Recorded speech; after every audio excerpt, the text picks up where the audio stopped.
perguntas eu recebi aqui por WhatsApp algumas, não recebi nenhuma por e-mail, pelo menos por enquanto. A primeira pergunta é para a Unimed, que era o Dr. Romeu. Sabendo que se trata de uma cooperativa de médicos que provavelmente não tem expertise em gestão de empresa, gostaria de saber como funciona essa gestão administrativa e de informação.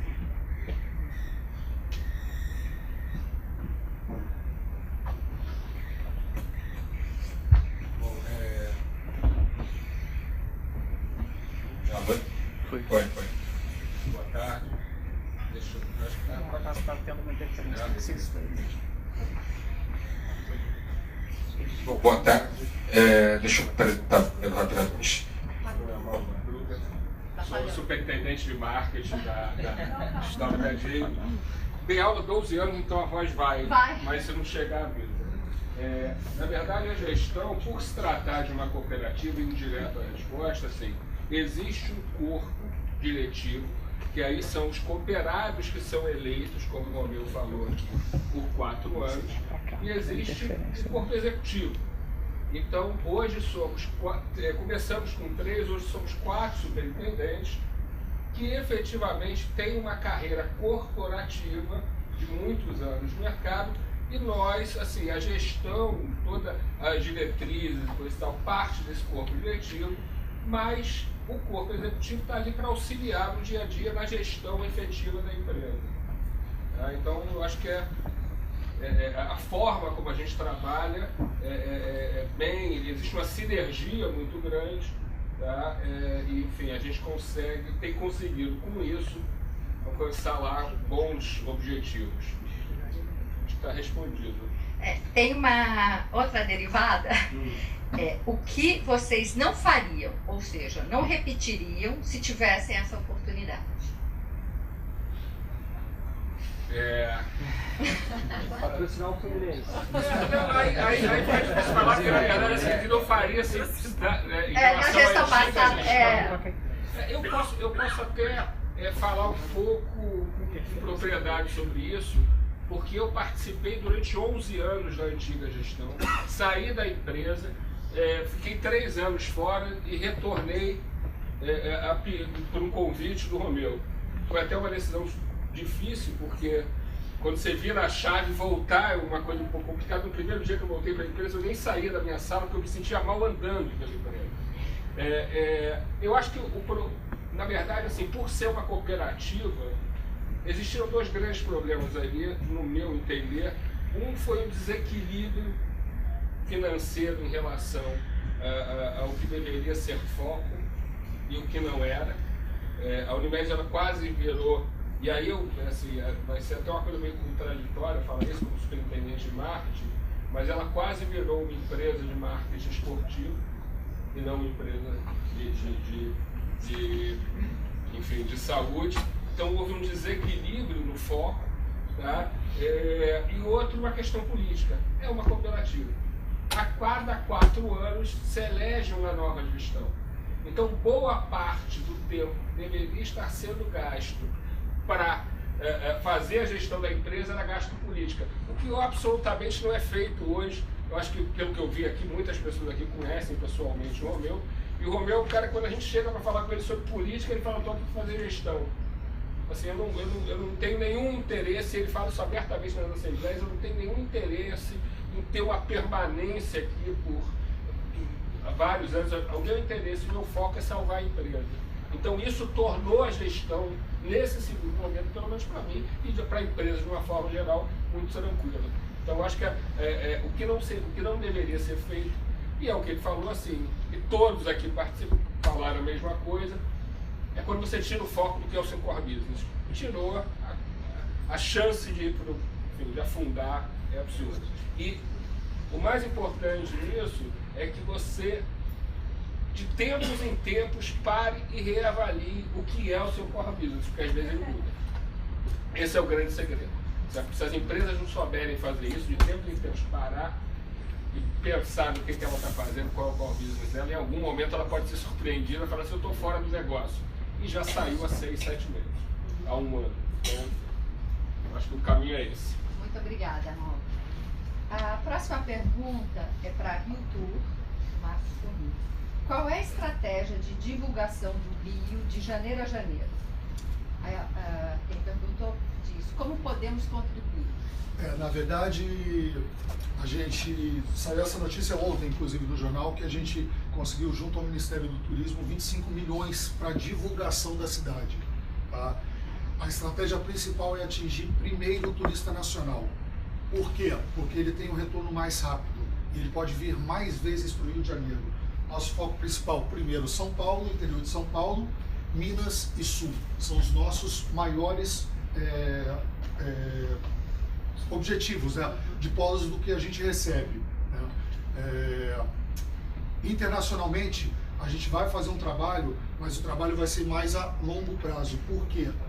Principal objetivo é diminuir a questão da burocracia. Não sei se vocês sabem, mas os Estados Unidos, para vir para cá, precisa tirar visto. Só tem 7 consulados nos Estados Unidos inteiro. Então eles têm que viajar durante 2 dias para poder tirar o visto para vir para o Brasil. Então há uma dificuldade enorme disso. E a gente está fazendo uma negociação para poder acabar o visto, acabar com a lei de reciprocidade. Né? Porque não faz sentido a gente ter reciprocidade com os Estados Unidos, com o Canadá, com a China. São os principais players que a gente está fazendo essa negociação para que o visto saia online, para facilitar a chegada do turista aqui. Então esse processo do turismo, como eles têm que atravessar o Atlântico, têm que atravessar continentes, o turista para vir para cá ele demora em torno de 1 ano a 1 ano e 6 meses para tomar essa decisão. Então esse é o processo. Como nossa necessidade é imediata, o objetivo agora é fazer uma campanha muito forte de divulgação de todos esses eventos para dentro do país mesmo, aumentando esse número.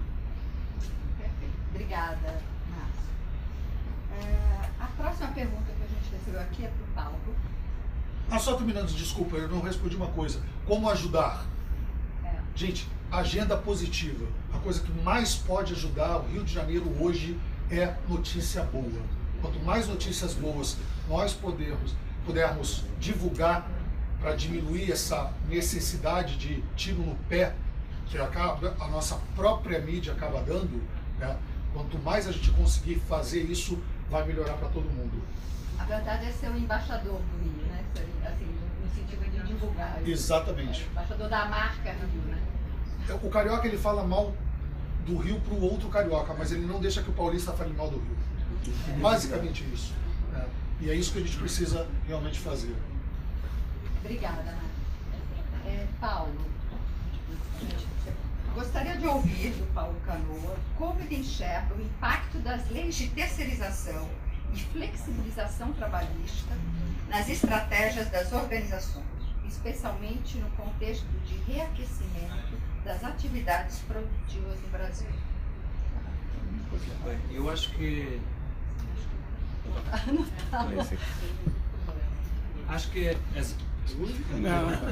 eu acho que vou falar sem microfone.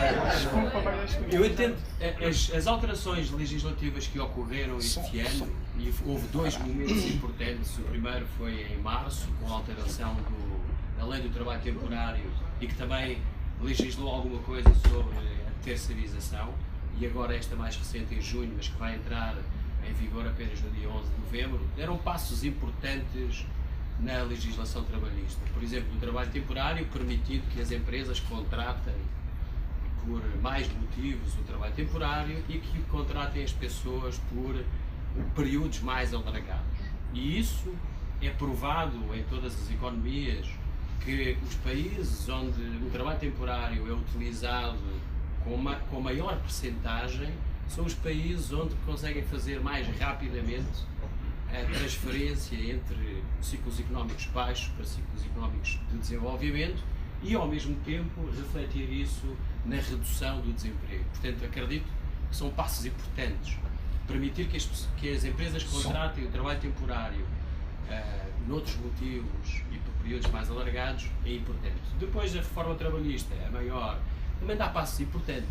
nomeadamente na clareza de responsabilidades, isto também na área de trabalho temporário, na clareza de responsabilidades entre o prestador de serviço e entre a empresa cliente, que também dá passos muito importantes. E legislar sobre algumas formas de trabalho que já existem, o teletrabalho e tudo mais, isso é muito importante. Eu costumo dizer, isto é público mais nos legisladores ou no pessoal que é jurídico, quando a lei não leva em consideração a realidade encarrega-se de tentar dar voltas para ultrapassar a lei. E acho que neste momento foi um passo importante para a legislação da área trabalhista no Brasil, e é necessário que todos entendam isso, porque às vezes eu provavelmente não diria que a pior coisa que existe no Brasil é a legislação, eu não diria isso.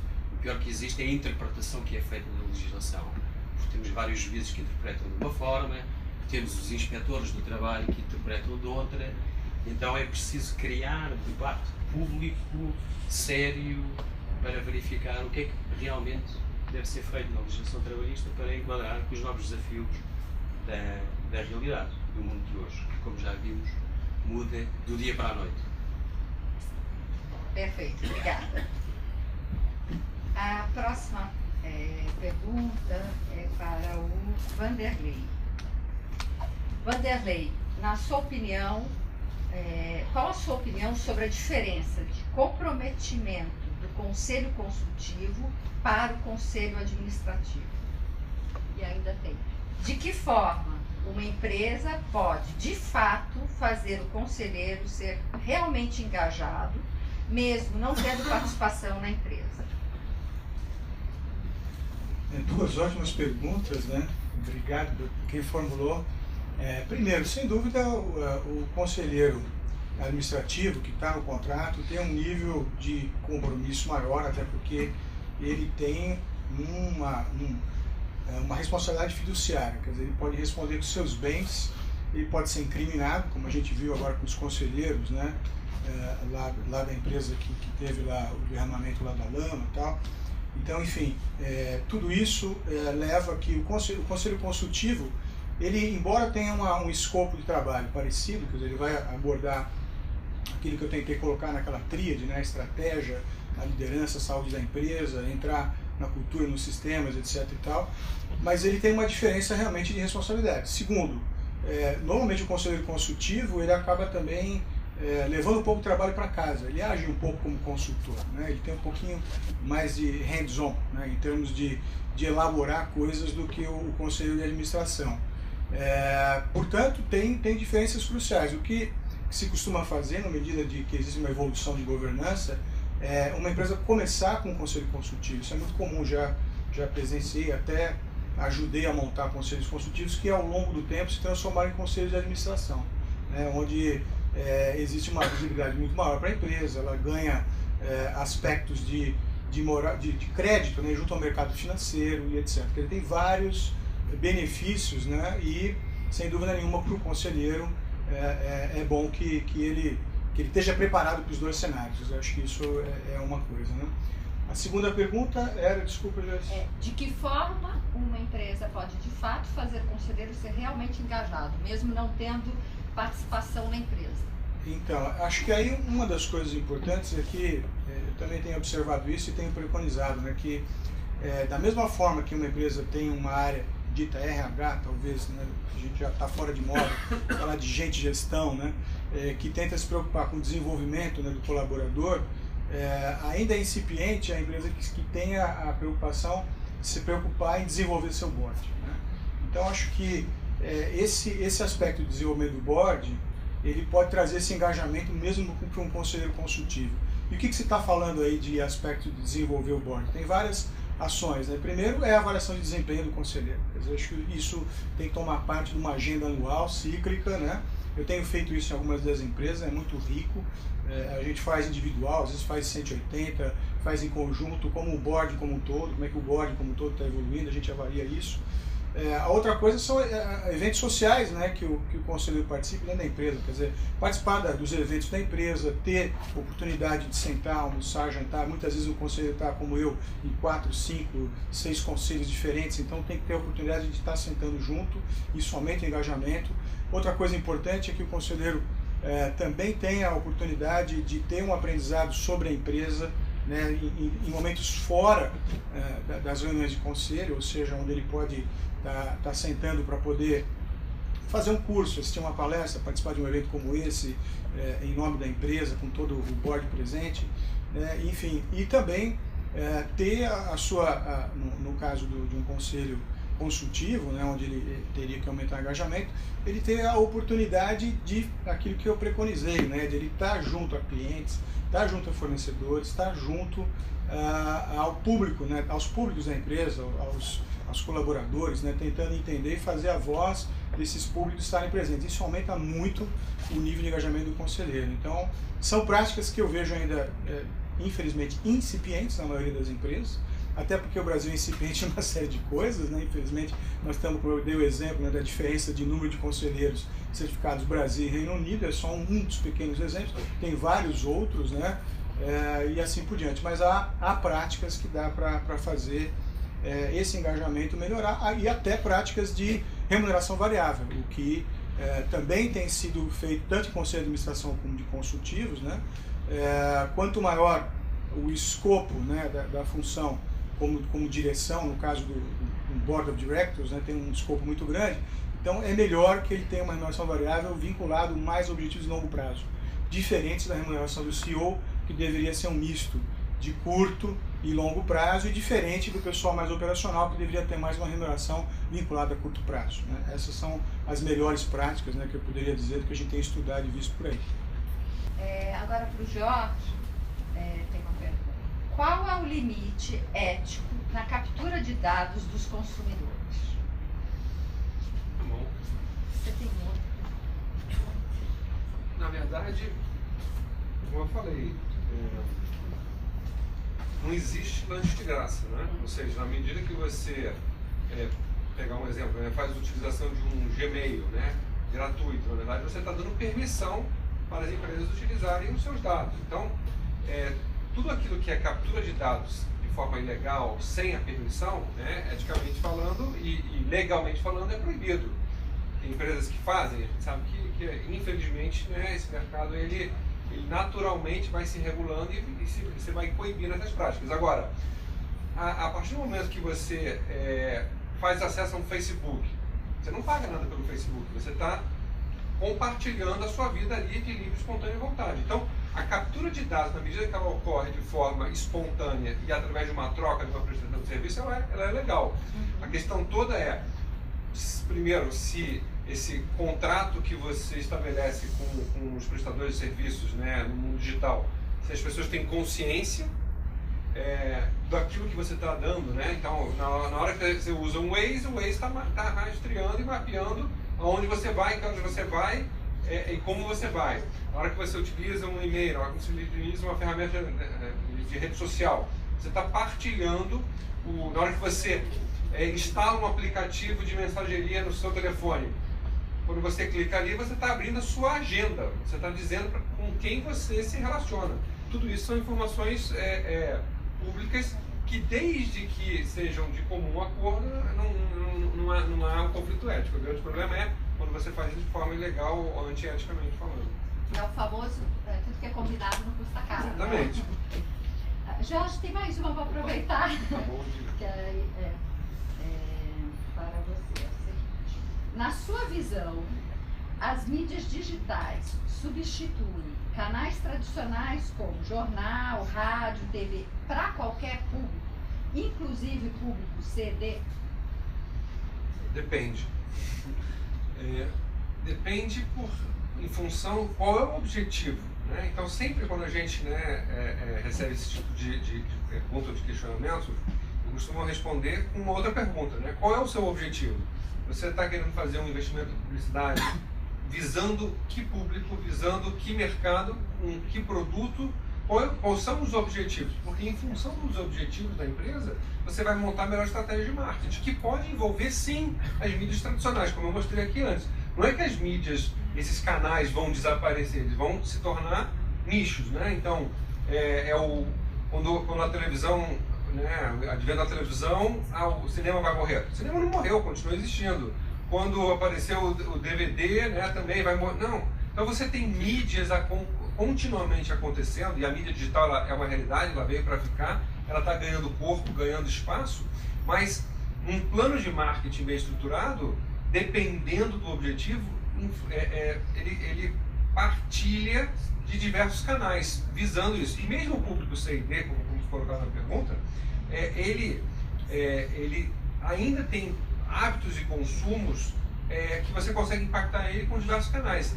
E a mídia digital, ela se torna uma mídia mais assertiva, né? Quando você vai para meios tradicionais, você dá um tiro de canhão e você pode pegar diversos públicos. Mas se você quer uma mídia muito mais segmentada, falando com aquele cliente, interagindo com ele, o próprio Fernando colocou aqui, né, os chatbots é uma realidade. Na verdade, aquilo é uma gamificação, uma brincadeira, e você está interagindo e capturando informação do cliente, né, qual é o aparelho que ele está utilizando, com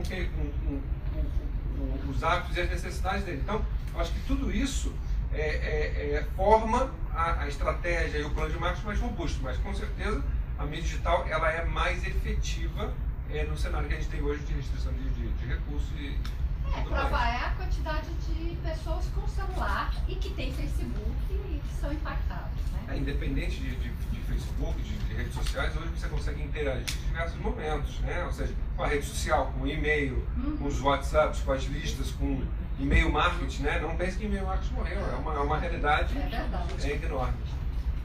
Ótimo, obrigada, Jorge. Vanderlei, eu recebi agora aqui mais uma pergunta para você.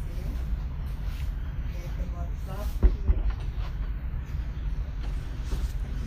Como as empresas podem utilizar o conceito de governança corporativa integral para aumentar a lucratividade?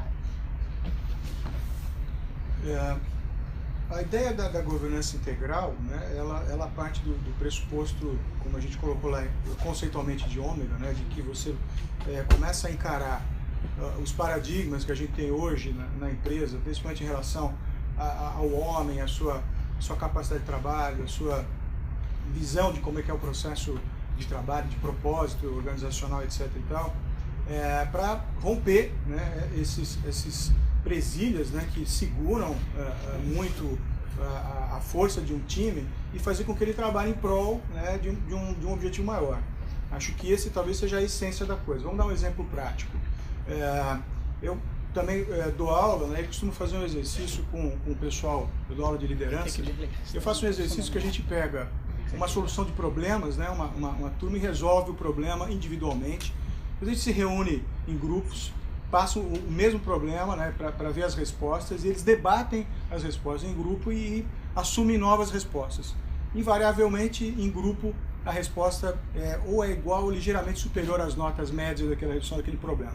Aí o que a gente faz? A gente, de novo, faz uma rodada, né, teórica de como trabalhar em equipe, como melhorar a escuta, como fazer um processo de tomar decisão, como você consegue não se deixar levar por aquele indivíduo que tem uma personalidade mais forte, como é que você se contrapõe, enfim, como é que você exerce o contraditório. A gente faz isso num exercício mais longo e depois repete o tipo de trabalho. Vamos responder todo mundo individualmente, depois em grupo.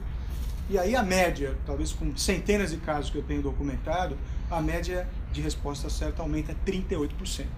Então eu digo assim, as empresas estão deixando 38% de lucro na mesa, né, porque, numa correlação direta, porque é realmente uma relação direta, porque não conseguem fomentar, né, o trabalho de grupo, porque não conseguem fazer a tomada de decisão em equipe, porque não exerce o contraditório, porque ainda tem um comportamento autoritário, porque o chefe está acostumado com um sistema em que ele manda e os outros obedecem.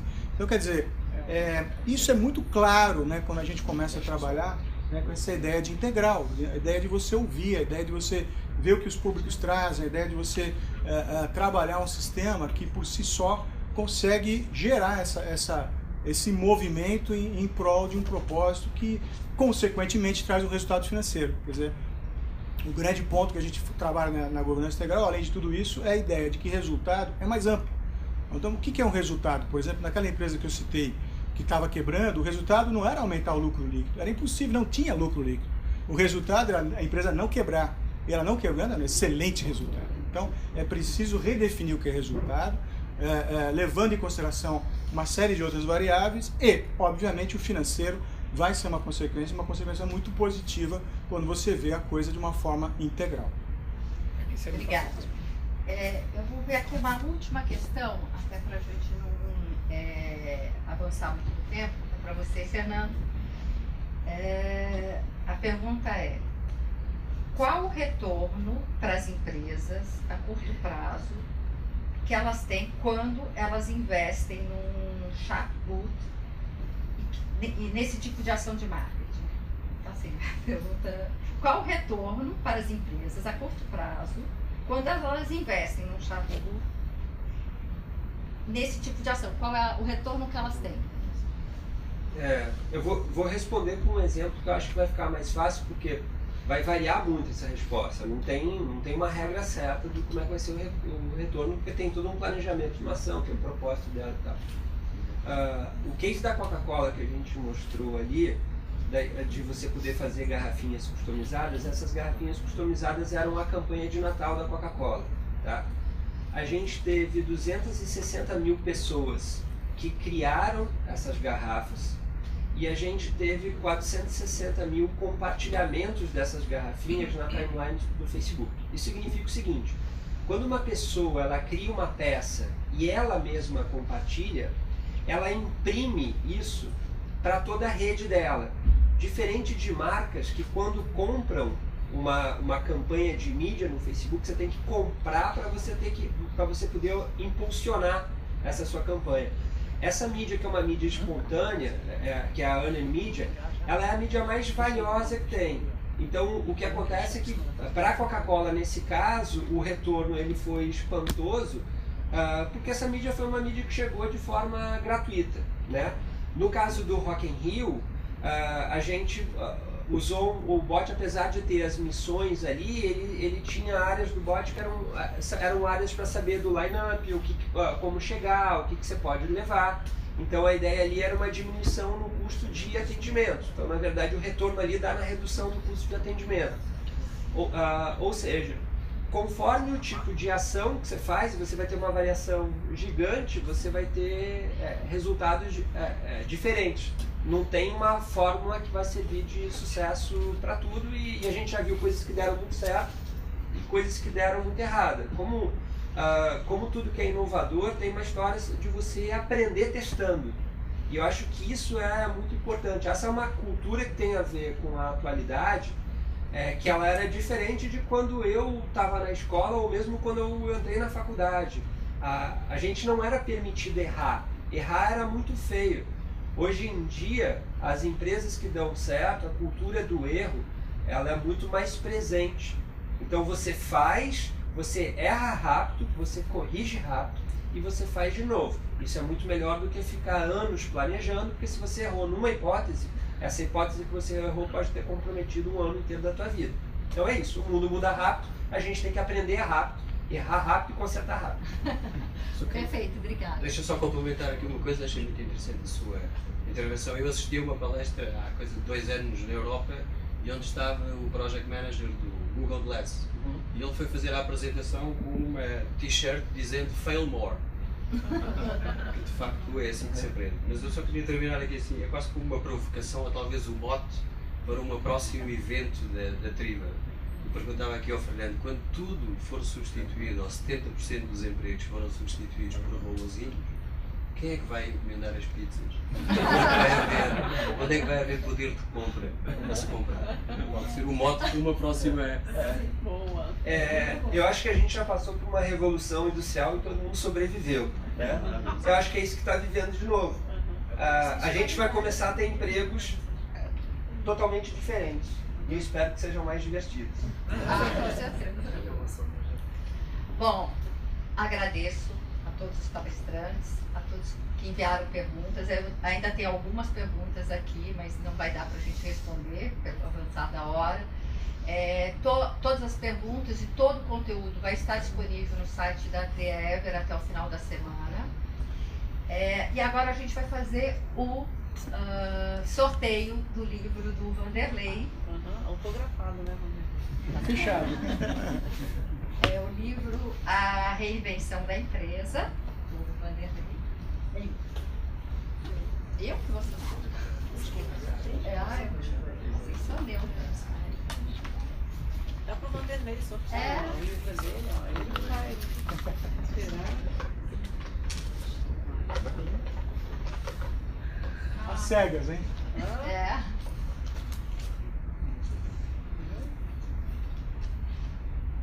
Rafaela Carraro. Rafaela Carraro.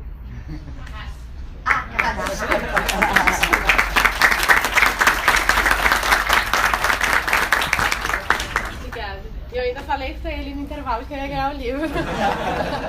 Obrigada. Obrigada pelo convite. Depois você pode autografar.